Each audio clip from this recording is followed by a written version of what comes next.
Hello everyone, I'm Tracy and thank you for tuning in today. So I have a few updates that I wanted to share with you guys about the devastating. Hello everyone, I'm Tracy and thank you for tuning in today. So I have a few updates that I wanted to share with you guys about the devastating Lahaina fires. I do want to make a quick announcement, and this has to do with a topic that is kind of a hot topic right now, yet it's very, very important.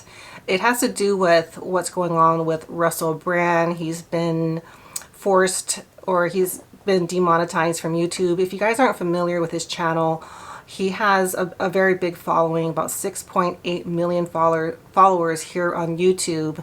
And more recently, like the last week, there's been like a smear campaign. So kind of in the lines of the Me Too movement, some women have come up from the past claiming that he has done some things like exposing himself and things of that nature, some more serious allegations, yet he has not been formally charged and he vehemently denies doing any of this, and I believe him.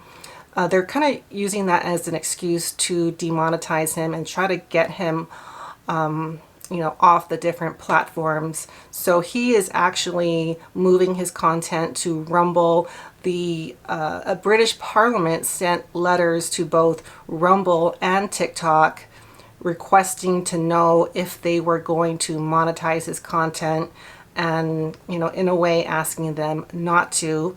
Rumble is the only company that welcome to join our platform, so that is where he's moving his audience. And just because the content that I provide here is often in line with what he's doing, we're going against the narrative that the mainstream media is trying to force down our throats. If you've been following me for some time, you probably feel the same. And citizen journalists such as myself are being discouraged from posting the truth, posting our opinions, and bringing up topics that the established, mainstream media is not in agreement with. So it's been going on for at least since the big, I can't even say this word, the big event that happened a couple years ago. And that's when this censorship thing really became obvious. So I'm going to continue to make content, release content here on YouTube, but I did move everything to Rumble, and this will also allow me to put content up, share things with you guys that I'm not comfortable putting here on YouTube. And I have been sitting on a few topics and stories that I am not comfortable putting here. So that way I'm able to share with you guys more of what my findings are, some information and evidence that's been sent to me and has been qualified by me. So that will allow me to be more true to myself and be more open with you all. So please go to Rumble. All my content is up there, and later this week I'll be releasing content that will only be on Rumble, but I will also remain here on YouTube. So I would appreciate it very much if you guys did that. And yeah, that's going to do it for that topic. That is very important. I'm also going to play a clip of an attorney who is filing. So I'm with attorney Mike Yoder, who's decided to file a lawsuit in light of some of these revelations. Mike, what do you intend to do?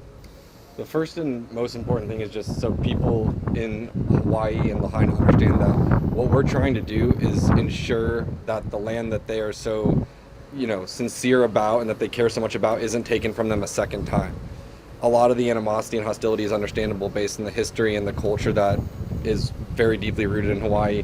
But if we don't have the freedom of the press, we don't have the freedom of speech, and people are kept in the dark as to what the government's doing and what is going on, then there's no way to ever have a people-led or people-controlled society. So the first step we're going to take down is the suppression of electronic media, make sure people are able to speak freely. Second step is to take out the criminal provisions of people exercising their rights that are guaranteed under both the U.S. Constitution and the Hawaiian Constitution. And this is the statute, the revised statute that we've been hearing about? Revised statute 127A-13 is where the provisions are. They're criminalizing it under section 29. And if people want to support you, how can they do that? You guys can go to MauiLegalPreservationFund.org. I'm not taking a dollar from any of the people here. I'm representing them entirely for free. I'm also not doing it on contingency. There's nothing that's coming out of these people's pockets. It's mainly to preserve and protect their land, and we're just trying to make sure that the government is kept in check. Otherwise, they will go unhinged.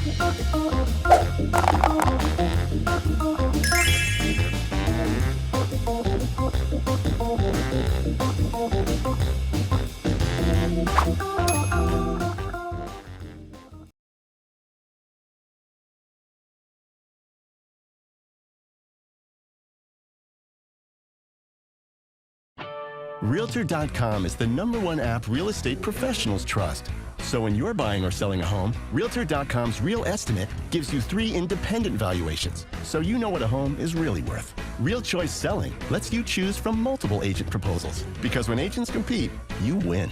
And Real View Maps show you precise wildfire, flood, and noise ratings on every home listing. Don't all apps do that? Not really. Trust the #1 app real estate professionals trust. Download the Realtor.com app today.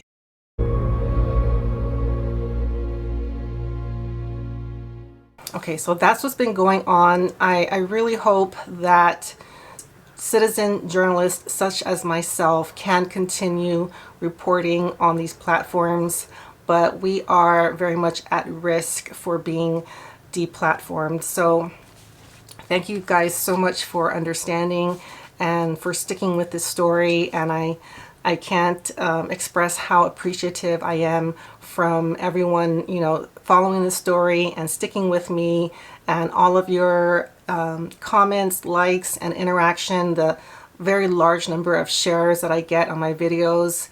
It really means a lot, and it motivates me to continue to want to make more content. So, okay, with that, I'm going to get to a couple stories. This one I really wanted to talk about. It is one of those things that is kind of hard because it's a very sensitive topic, but I think I'm in a good state today to do that. I did want to address the question about the school buses that were seen leaving the fire zone during the fire, and I'll put videos up. There are a number of videos that people took of this happening. There were, I think, 11 school buses. Maybe I'm wrong, maybe 9 or 10. Anyhow, they were being escorted out of the fire zone, and there is some talk about them maybe being used to transport children. I don't believe that's what they were for. It looked like they were empty. I couldn't see any people in the school buses. The windows did look pretty dark, but I don't know if that's just how they do things in Maui, but I didn't see anyone on the buses. So my guess, and this is also from reports of people that were vacationing at the time, is that those buses were used to get people that were vacationing to safety, because if a large number of tourists were to perish in this fire, the disaster would have been a bigger event than it already was. The government, I'm sure, was very inclined to keep the tourists safe. So I do think that is what that is about. Now, I'm not saying that I don't think children were transported out of the fire area, but I don't think that is what those buses were doing. So that's what I'm going to say about that. I'll come back to it a little bit, but I did want to bring up this story. It is on the site factcheck.org. So you would think this is reporting facts. And I think some of these are facts, but it does relate to the missing children. So the department, okay, so this is the Department of Education's spokesperson releasing these numbers and this information. Before the fire, there were 3,001 children pre-registered in the Lahaina public schools, and there's 4 of them. There's 2 elementaries, 1 intermediate, and 1 high school. And I did a whole video on this, so I'll link that down below if you want to get more details. I have documentation proving the enrollment and what the enrollment was after the fires. So this is what this article says. Since the fire, 782 students have been re-enrolled in 44 public schools. 907 have enrolled or have been waitlisted in distance learning, and 330 have been enrolled in charter or independent schools. So 982 students have not been transferred elsewhere or applied for distance learning. So this is for the first time I'm hearing that the department has actually researched into the children who have not registered. 60% of the families so far have been contacted, and they are actively reaching out to contact families for the remainder of students who have not yet enrolled in an option. So they're admitting that there are a number of families they have not heard from. So I'm assuming every family has at least 1 child associated with that, very likely 2, 3, even 4. So right here it says 463 families have not been heard back from that they have tried to contact. Okay, so that is official. The spokesperson, her name is Nanea Kalani. But she's saying that the department cannot release the number of students who have died or remain missing because the numbers are, she says, so small. Okay, so let me give you guys my opinion on that in a second.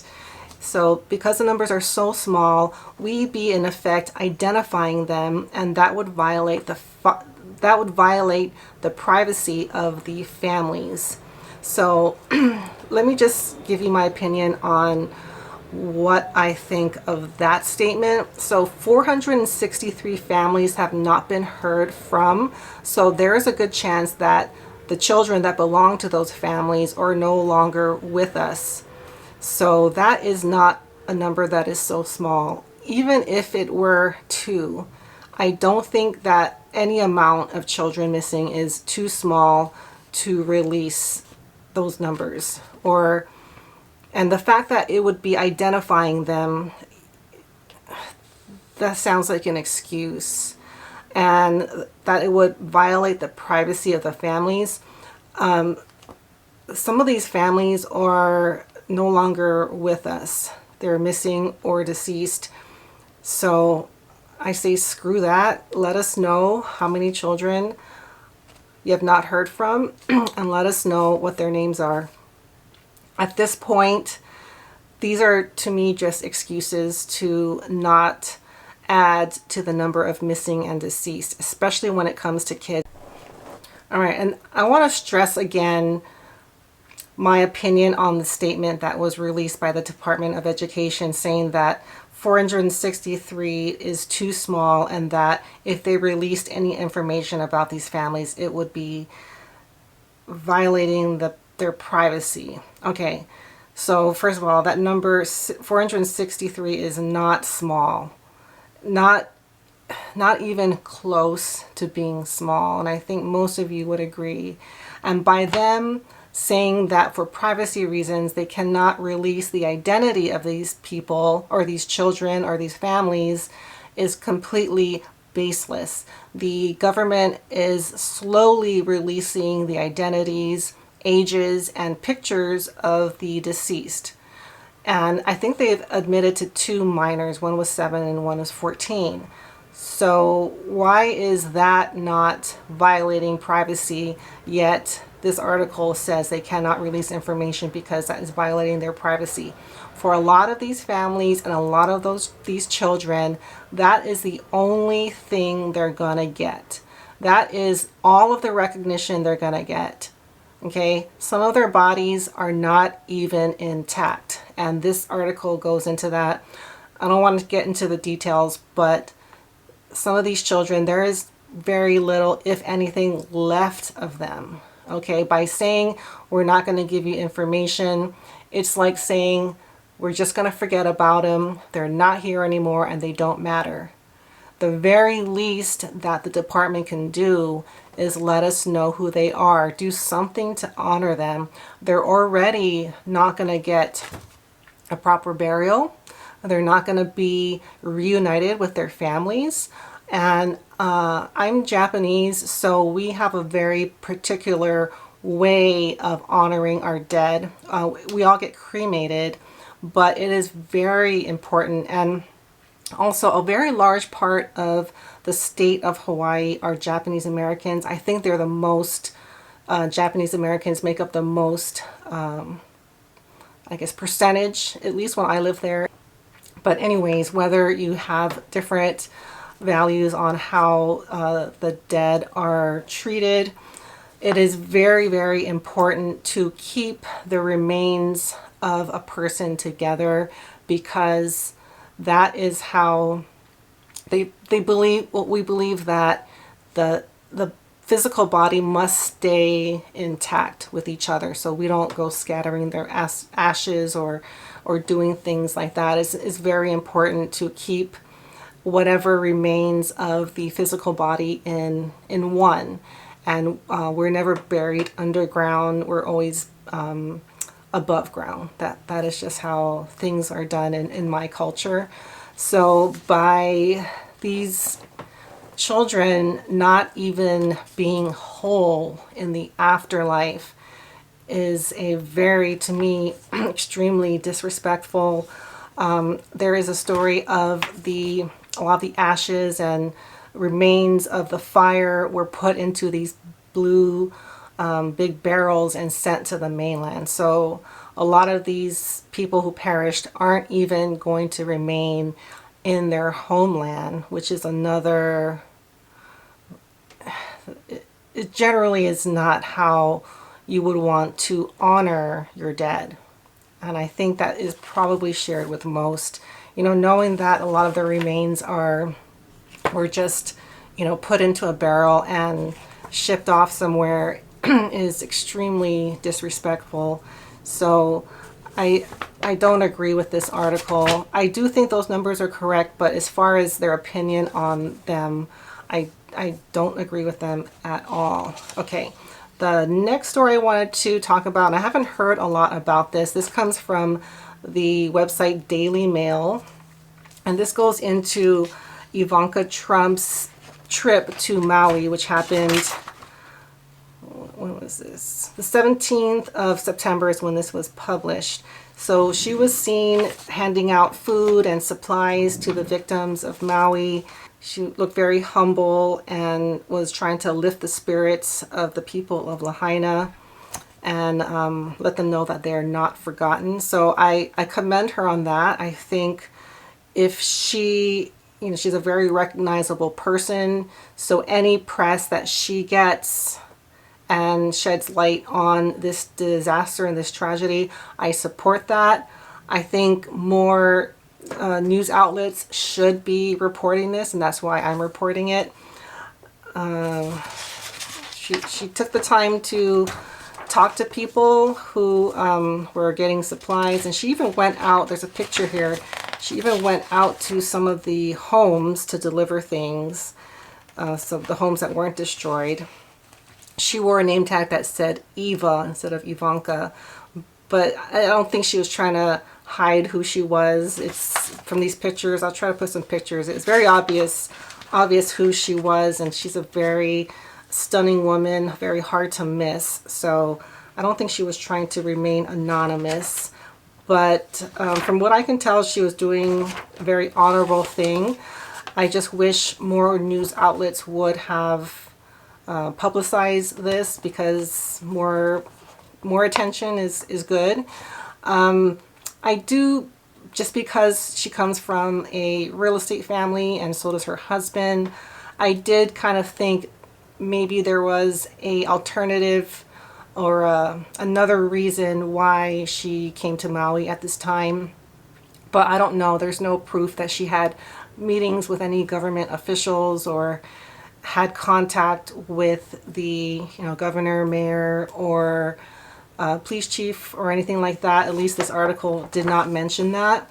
But I wouldn't be surprised if she did make contacts with government officials. But I'm just speculating there. From this article, it looks like she was just interested in what was going on and wanted to shed light on the aftermath of this tragedy. So in that sense, I think it's a good thing. So if I hear anything else about that, I will definitely let you guys know. That's going to do it for today. Like I mentioned before, I have a couple of stories that I'm going to be working on very soon, and once I get those up on Rumble, I will let you guys know. But I will continue posting here. So I just want to give you guys that heads up, and if you would love to support me and my efforts and my channel, I would love it if you went over to Rumble and followed me there. That would mean so much. So that's going to do it for today. Thank you guys so much for watching, and I will see you all soon. Bye.